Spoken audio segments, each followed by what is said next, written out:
నిన్న పంచాయతీరాజ్ మంత్రి తర్వాత ముఖ్యమంత్రి రేవంత్ రెడ్డి ఇద్దరు కూడా వేరు వేరు ప్లేస్లకి వెళ్ళి గ్రామ పంచాయతీ ఎన్నికలు నోటిఫికేషన్ వెంటనే వస్తుంది అని చెప్పని స్టేట్మెంట్ వచ్చింది.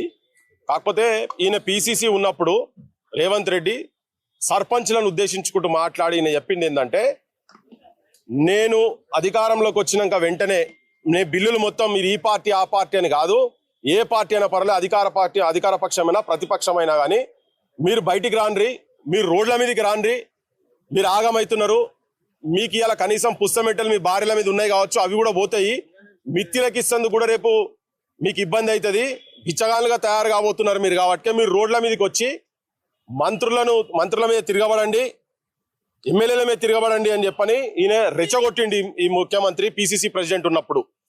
ఇవాళ ఈయన ముఖ్యమంత్రి అయిన తర్వాత 18 నెలలు దాటింది, వీళ్ళకిచ్చే పెండింగ్ బిల్ల గురించి ఏం మాట్లాడకుండా ఆయన ఎన్నికలకు పోతా అని చెప్పి బుకాయింపు మాటలు చెప్తున్నాడు ఆయన.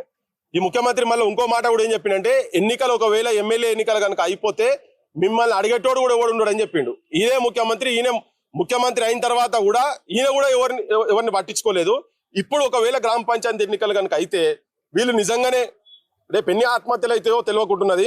ఆల్రెడీ 30కి పైన ఆత్మహత్యలు జరిగినాయి ఇప్పటికే ఈ గవర్నమెంట్ వచ్చిన తర్వాత కూడా. గతంలో 50, ఇదొక 30 మంది అయిపోయినారు ఇప్పటికే. ఇంకా ఆత్మహత్యలు ఇంకా జరగకుండా ఉండేటందుకని మీరు వెంటనే మీరు చెప్పినట్టుగా మీరు అన్నారు కదా, వచ్చి మీరు సొక్కాలు పట్టుకోర్రి అని చెప్పిండు ఆయన. ఆంధ్రోళ్ళు వెంబడి తిరిగింది కాబట్టి సొక్కాలు అంటారు అక్కడ.